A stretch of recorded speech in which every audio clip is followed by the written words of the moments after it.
নমস্কার বন্ধুরা, রুমার হেসেলে সবাইকে স্বাগত। আশা করছি সকলে ভালো আছেন, সুস্থ আছেন। শীতের রাতে বসে বসে নেটফ্লিক্স এনজয় করছেন আর ভাবছেন, দূর বাবা, কার ভালো লাগে উঠে গিয়ে রাতের জন্য কিছু খাবার বানাতে। ঘরেও তেমন কিছু নেই, ফ্রিজে একটু দুধ পড়ে আছে, আর সবজিপাতিও তেমন কিছু নেই, পেঁয়াজ লঙ্কা ধনেপাতা ছাড়া। ভাবছেন তো কি বানাবেন? ছানার ভর্তা ঠিক তেমনই একটি রেসিপি, কম সময়ে, কম খাটনিতে, কম উপকরণে। তাহলে কিভাবে বানিয়ে নেবেন দেখে নেওয়া যাক আজকে আমার এই ভিডিওটিতে।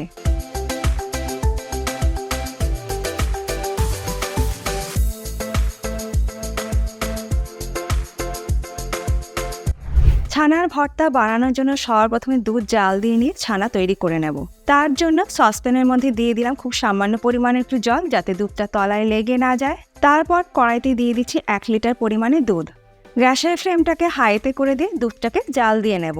ছানার ভর্তা আপনারা কিন্তু পনিরকে গ্রেট করে নিয়েও করে নিতে পারেন, তবে সবসময় তো সবার ঘরে পনির অ্যাভেলেবেল নাও থাকতে পারে। তারা কিন্তু আমার মতো এইভাবে দুধ জাল দিয়ে ছানা কাটিয়ে নিয়ে করে নিতে পারেন। দুধ ফুটে উঠলে গ্যাসের ফ্লেমটাকে বন্ধ করে দিয়ে 1 থেকে 2 মিনিট পরে লেবুর রস দিয়ে ছানা কাটিয়ে নেব। এই ছানার ভর্তার জন্য যদি লেবুর রস দিয়ে ছানা কাটানো হয় তাহলে বেশি ভালো হয়। দেখুন, ছানা আর জল আলাদা হয়ে গেছে। এবার ছানাটাকে ছেঁকে নেব। তার জন্য একটা ছাঁকনির মধ্যে সুতির কাপড় রেখে ছানাটাকে ছেঁকে নেব। আর এই ছানার জলটা আপনারা ফেলে না দিয়ে ডালে ব্যবহার করতে পারেন বা আটা মাখার কাজেও কিন্তু ব্যবহার করতে পারেন। এবার এই ছানাটাকে জল দিয়ে একটু ভালো করে ধুয়ে নেব, কারণ আমরা লেবু দিয়ে ছানা কাটিয়েছি, তার একটা টক ভাব থেকে যেতে পারে। ছানাটাকে জল দিয়ে ভালো করে ধুয়ে নেওয়ার পর ছাঁকনির মধ্যে এইভাবে কিছুক্ষণ রেখে দেব, যাতে এক্সট্রা জলটা ঝরে যায়। অপরদিকে কড়াইতে দিয়ে দেব 2 টেবিল স্পুন পরিমাণে সাদা তেল। তেল ভালো মতন গরম হয়ে গেলে এর মধ্যেই দিয়ে দেবো একদম মিহি করে কুচনো মিডিয়াম সাইজের 2টো পেঁয়াজ। গ্যাসের ফ্লেমটাকে মিডিয়ামে রেখে পেঁয়াজটাকে হালকা করে ভেজে নেব। দেখুন, পেঁয়াজ ট্রান্সপারেন্ট হয়ে গেছে। এবার আমি এর মধ্যে দিয়ে দেবো একদম মিহি করে কুচনো আদা 1 টেবিল স্পুন, আর দেবো কাঁচা লঙ্কা কুচি।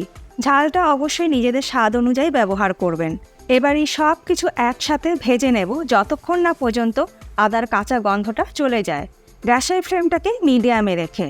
আদার কাঁচা গন্ধ চলে যাওয়ার পর এর মধ্যে দিয়ে দেব 2টো মিডিয়াম সাইজের টমেটো কুচি, আর দিয়ে দেব স্বাদ মতো নুন। আবারও সব কিছু একসাথে ভেজে নেব। আর নুন দেবার কারণেই টমেটো কিন্তু তাড়াতাড়ি নরম হয়ে যাবে। 3 থেকে 4 মিনিট সব কিছু একসাথে ভেজে নেবার পর দেখুন টমেটো বেশ নরম হয়ে গেছে। এবার আমি এর মধ্যে দিয়ে দেব ছানা, আর দিয়ে দেব স্বাদ মতন চিনি। আমি এখানে 1 টিস্পুন চিনি দিয়ে দিলাম। এবার গ্যাসের ফ্লেমটাকে মিডিয়ামে রেখে সব কিছু একসাথে ভালো করে মিশিয়ে নেব মিনিট 2 সময় ধরে। 2 থেকে 3 মিনিট রান্না করে নেবার পর সবশেষে এর মধ্যে দিয়ে দেব বেশ পরিমাণ মতন ধনেপাতা কুচি। এখন যেহেতু শীতকাল, বেশ ভালো ধনেপাতা পাওয়া যায়, তাই আমি ধনেপাতা ব্যবহার করলাম। আর আপনারা যদি এটা শীতকাল ছাড়া অন্য কোনো সময় করেন বা কেউ ধনেপাতা পছন্দ করেন না, সেক্ষেত্রে গরম মশলা গুঁড়োও কিন্তু ব্যবহার করতে পারেন। সব কিছু ভালো করে মিশিয়ে নেওয়ার পর আমি গ্যাসের ফ্লেমটাকে বন্ধ করে দিলাম। তৈরি হয়ে গেল আমাদের ছানার ভর্তা।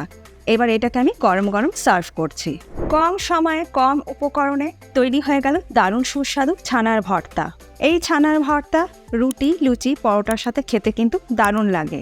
ঘরে থাকা খুব সাধারণ জিনিস দিয়ে কিন্তু তৈরি হয়ে যায় দারুণ সুস্বাদু ছানার ভর্তা, আর সময়ও খুবই কম লাগে। তাই ব্রেকফাস্ট বা ডিনারে কিন্তু এটা আপনারা বানিয়ে নিতে পারেন। আজকে আমি এই ছানার ভর্তাটা গরম গরম পরোটার সাথে সার্ভ করছি। আজকে আমার এই সহজ পদ্ধতিতে করা ছানার ভর্তার রেসিপি আপনাদের কেমন লাগলো ছোট্ট একটা কমেন্ট করে জানাতে ভুলবেন না।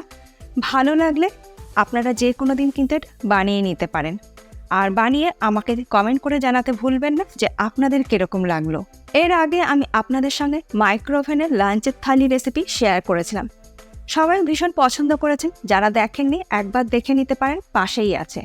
আজ তাহলে এই পর্যন্ত, আবার দেখা হবে নতুন কোনো ভিডিওর সাথে। ভালো থাকবেন, সুস্থ থাকবেন, ধন্যবাদ।